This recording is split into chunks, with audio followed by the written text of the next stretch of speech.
മണ്ഡല മകരവിളക്ക് തീർത്ഥാടനം 33 ദിവസം പിന്നിടുമ്പോൾ കനത്ത തിരക്കിലാണ് ശബരിമല സന്നിധാനവും പരിസര പ്രദേശങ്ങളും ഒക്കെ ഉള്ളത്. എന്തായാലും വളരെ കുറച്ച് ദിവസങ്ങൾ കൂടി മാത്രമേ സന്നിധാനവും പരിസര പ്രദേശങ്ങളും ഒക്കെ ഭക്തർക്കായി തുറന്നിടുള്ളൂ. കാരണം മണ്ഡല പൂജയ്ക്ക് ശേഷം ക്ഷേത്രനടയും അതേപോലെ തന്നെ ഈ പ്രദേശവും ഒക്കെ അടയ്ക്കും. അപ്പോൾ അതിനു മുൻപ് അയ്യപ്പനെ കണ്ട് തൊഴാനുള്ള ഭക്തരുടെ വലിയ നീണ്ട നിരയാണ് 18-ാം പടിക്കും വലിയ നടപ്പന്തലിലും അതേപോലെ തന്നെ ഫ്ലൈ ഓവറിലും ഒക്കെ പരിസര പ്രദേശങ്ങളിലും ഒക്കെ ആയി കാണാൻ സാധിക്കുന്നത്. ഇപ്പോൾ നമ്മൾ ഈ ദൃശ്യങ്ങളിൽ കാണുന്നത് ആലിനോട് ചേർന്നുള്ള ആഴിക്ക് സമീപത്ത് നിൽക്കുന്ന ആളുകളെയാണ്. എന്തായാലും ഈ ആളുകളൊക്കെ തന്നെ 18-ാം പടി ചവിട്ടാൻ വേണ്ടി ഇരുമുടി ഏന്തി നിൽക്കുന്ന ആളുകളാണ്, ഭക്തജനങ്ങളാണെന്നുള്ളതാണ്.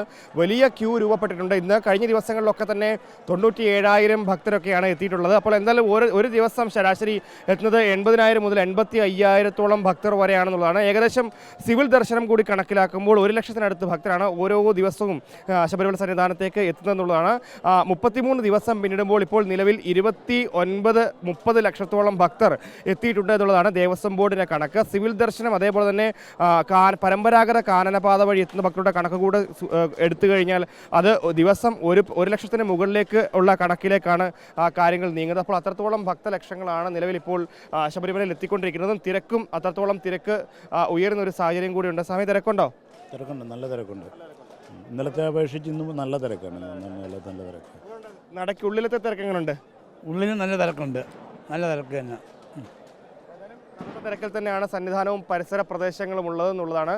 കുറച്ച് ദിവസങ്ങൾ കൂടി മാത്രമേ ഉള്ളൂ മണ്ഡല പൂജയ്ക്ക്. മണ്ഡല പൂജ കഴിഞ്ഞാൽ പിന്നെ നട അടയ്ക്കും.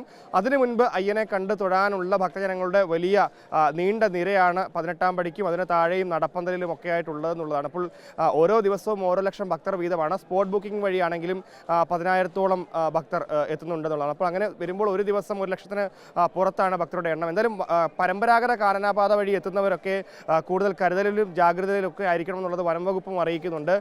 കാര്യക്ഷമമായ ആരോഗ്യമുണ്ടെങ്കിൽ മാത്രം പരമ്പരാഗത ദീർഘദൂര കാനനപാതകൾ തിരഞ്ഞെടുക്കാവൂ എന്നുള്ളതാണ്. എന്തായാലും വനം വകുപ്പ് ഈ പ്രദേശങ്ങളിലൊക്കെ നിരീക്ഷണവും ശക്തമാക്കിയിട്ടുണ്ട്.